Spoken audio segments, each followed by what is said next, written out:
Paring Kaplog, tawagan mo si paring Rocha. May nabalitaan ako. Pasok na raw sa budget niya. Mukhang nakapag-ipon siya eh. May budget na raw siya pambili ng bagong materyales. Ganun ba paring Bino? Sa tingin mo, ano kaya bibili niya? Sigurado yan mga mamahaling mutation. Alam mo naman si paring Rocha eh. Magaling niya magbangga-bangga. May kaalaman nga sa color genetics kahit papano. Sigurado ako kung ano yung mabibili niya mamahaling mutation, yun ang gagayahin natin. Oo nga, paring Bino, no? Tama ka. Tama ka talaga. Kasi pati proseso niya, magagaya natin. Mapapabilis din tayo. Dali. Ay na, natawagan ko na. Ay na, bilis ha. Katatawag mo lang ha. Hindi na, sa kabilang kanto lang. Sabi ko, tumakbo rito. Paring Rota! Diyan ka na pala. Paring Rota, nabalitaan namin may budget ka na. Panahon na. Ang dami naming network. Alam ni paring Kaplog yan. Kami bahala sa'yo.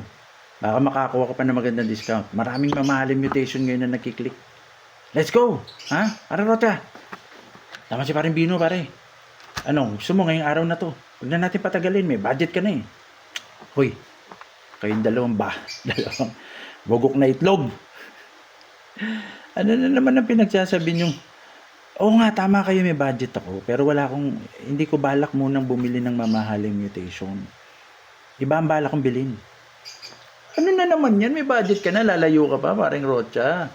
Ano ba nga pala binabalak mo? Sayang naman yung budget mo kung saan pa mapunta.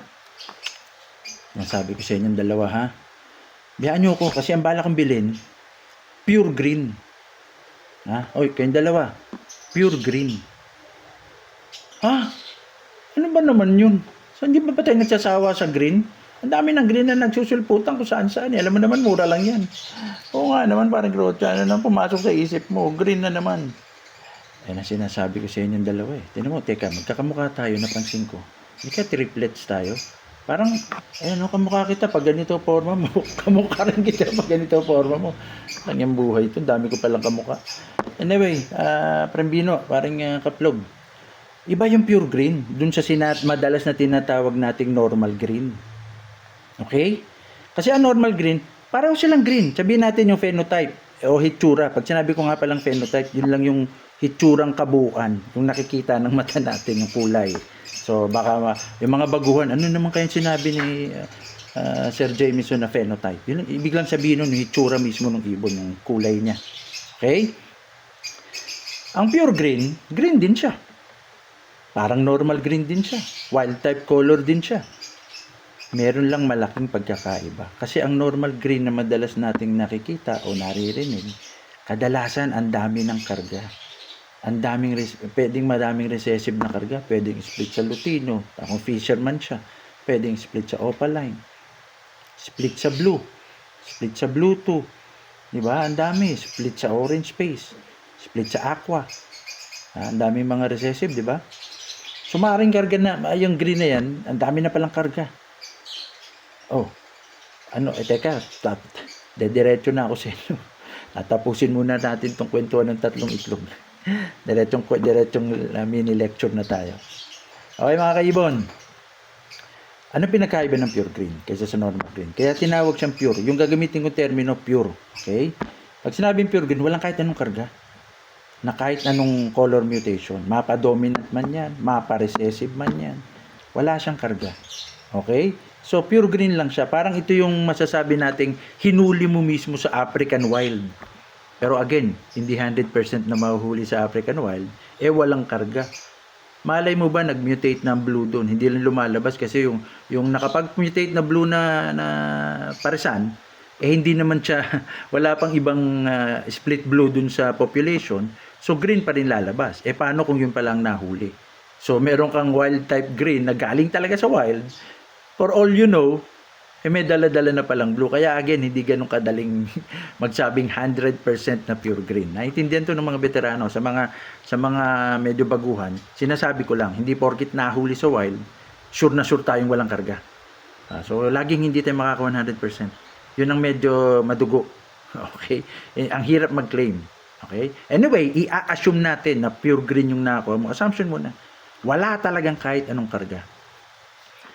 Kasi pwede rin may kargang dark factor. Magkukulay dark green yan. May violet factor pala. Violet green pa rin siya. Mag-iiba yung pagka-green niya. Kaya dapat walang kahit na anong karga. Okay? So ngayon, anong mapapala mo sa Pure Green? Ha? Anong mapapala mo? Napakahalaga, napakaganda ng pwede mong mapala. Lalo na kung trained eye ka na, may alam ka na ng konti sa color genetics. Kasi yung lalabas o lumabas palang kakaibang kulay sa ibunan mo. Yung parang, uy, bilis na mata mo eh. Iba talaga kulay nito, kakaiba. Parang hindi pa ito lumalabas eh. Bagong mutation kaya to? Diba ang tendency? Ito, napatunayan ko na to sa ilang taon. Kung hindi naman sa pag-ano, kung may 10 na siguro hanggang 20 ang nag-PPM sa akin. Sir, tingnan nyo. Hindi lang siguro 20 eh. Ang dami na. Sir, tingnan nyo, kakaiba talaga to.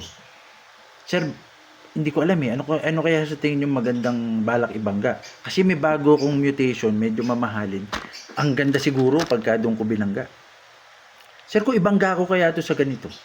Kasi may yung karga nung balak kong ibangga dito sa inaakala kong bagong mutation, magaganda. Ang tendency ng karamihan, hindi ko sila masisisi, ibabangga nila sa yung mamahaling mutation na meron sila. Wala masama naman dun eh, hindi naman bawal yun. Kumbaga, ibon mo yan eh. Natural yun, kung gusto mong gawin yun, okay. Pero kung ang purpose mo, ma-identify mo ng maayos yung sa tingin mong kakaibang mutation na sumulpot sa aviary mo, the best thing to do, ibangga mo sa Pure Green. Ibangga sa Pure Green. Malamang ginagawa na to lagi ng ibang bansa. Kasi si Dirk paulit-ulit din dito. Pero una ko itong nahagilap kay Terry Martin. 2007 nung nabili ko yung book niya. Sa kanya ko narinig kung gaano kahalaga ang Pure Green. Tapos naulit-ulit din ni Dirk dun sa kanyang libro. Na ang proseso, pag may Pure Green ka, dun mo kaagad dapat ibangga ang tatingin mong kakaibang mutation. So bakit? Ha? Ano ang advantage o ano ba meron ng Pure Green? Bakit parang magiging maganda ang resulta? Kasi po ganito. Pag binangga mo yung kakaibang mutation na maari ding may karga yung mga recessive, 1, 2, o maaring 3 pa nga. Ibabangga mo dun sa sa mga nagsusulputang mutation na kadalasan may combination na opaline B1, B2, aqua opaline. So ang dami na niyang karga-karga. Lutino opaline. Di ba? Lutino opaline orange face. Pag doon mo siya binangga, yung kalalabasan ng anak, magbabangga-bangga rin yung recessive. So paano kung may karga rin pala tong lutino, may karga rin palang opaline yung bagong mutation mo? Swak agad. Magko-combine, ang tendency maaring matabunan yung talagang kulay nito, or kung lumabas man, baka diluted na or nag-combine na yung color. Ang tawag nga dito ni Dirk, soup. Yan ang sinasabi niya. Wala siya, again, sinasabi niya rin, ibon nyo yan. Hindi masama yung kung gawin nyo yan. Karapatan nyo yan. Kung diyan kayo masaya. Pero kung ang purpose mo is ma-isolate mo. Ma-isolate yung inaakala mong bagong mutation, Pure Green is the way to go.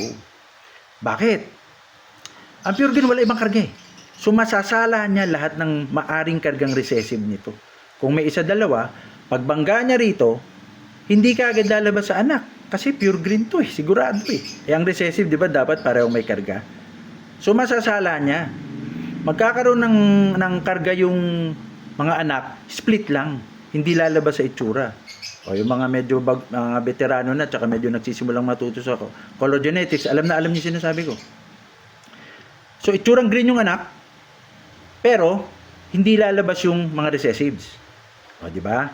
Pero kung nagkataon pala na yung na bagong mutation na inakala mo is totoong bagong mutation pala talaga at dominant siya, di unang anak pa lang. At least 50% lalabas na kagad yung kulay niya.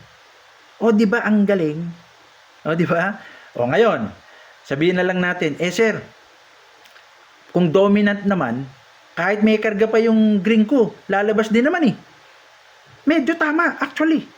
Lalabas kasi dominant. Pero, kung nag-combine yung recessive na karga nung hindi pure green at nitong bagong mutation mo, maaring yung dominant na yon mag-merge yung ibang kulay na nilalabas niya. Kasi may recessive na lutino to. Isipin mo kung parang may recessive na lutino. So, kung yung bagong mutation mo, may kinalaman sa melanin, hindi siya lalabas kasi isusuppress na kagad ng lutino yung melanin. O siguro yung mga medyo advanced, alam na kagad yung sinasabi ko. So yun ang kahalagahan ng pure green. Kung sakaling melanin-based yung mutation mo at parehong split sa lutino, mag-aanak ng lutino. Kung dun kumarga yung dominant na mutation, hindi siya lalabas. Karga-karga ng ibon ng anak, pero masusuppress siya ng lutino. So wala kang kalam-alam, nandun na pala yung dominant mutation. Nasuppress lang ng lutino. Diba? Yan yung sinasabi ko. Kaya napakahalaga ng pure green. Hindi niya guguluhin. Kumbaga siya yung mag-isolate at siya yung magpapalinaw kung talaga bang yung bagong mutation mo is recessive or dominant.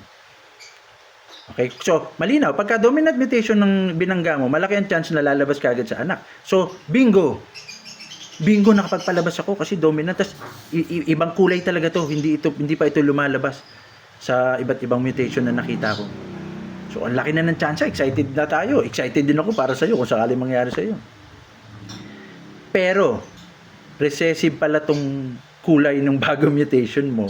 Pagbangga mo sa pure green, puro green pa rin ang iaanak. So, huwag kang mawala ng pag-asa. Baka sabihin mo, bagsak ang expectations mo. Sasabihin mo ngayon, Paktay, wala rin naman palang kwenta tong ano ko walang lumabas sa anak. Hindi nangangahulugan na walang lumabas sa anak. Hindi talaga siya bagong mutation. Baka recessive lang siya. So, dala-dala ngayon ng mga anak. Split lahat sila sa recessive na bagong mutation na yun. Kaya huwag ka kagad mawawalan ng pag-asa. So, ano pwede mong gawin? Pag nagmamadali ka, at hindi ko naman ito nire-recommend, ulitin ko, no? Medyo yung pasensya mo, hindi ka pasensyoso, ayaw mo ng matagal na proseso, ang tendency, pagbabanggain mo yung magkakapatid, o ibabalik mo sa magulang, yan ang kadalasang ginagawa. Bibilis actually. Pero, kaya hindi ko nire-recommend, usually, alam naman natin, magkakamag-anak, magkakapatid, pag pinagbangga-bangga mo, nanghihina yan. Umihina ang immune system, minsan nagkakasakit. Kadalasan, apektado pa sa fertility. Mabilis, maaring sumulpot kagad sa susunod na anak. Sa second generation, sa apo.